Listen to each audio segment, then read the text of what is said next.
Hi all. What are the heavyweights in the market?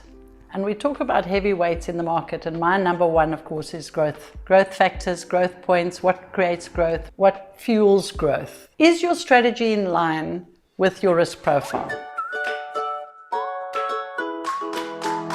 If your risk profile is a low risk profile, you would look to buy and hold. And if your profile is a higher risk profile, you can then look at possibly buying to flip or buying to develop. Well, looking for growth in the market, if you buy and hold, the market is doing the heavy lifting for you. If you're slightly higher risk, well, of course, you can do your own heavy lifting to get your growth in the market and not just wait for the market and time in the market. You can manufacture your growth. You can engineer your growth by developing, by buying, renovating and flipping.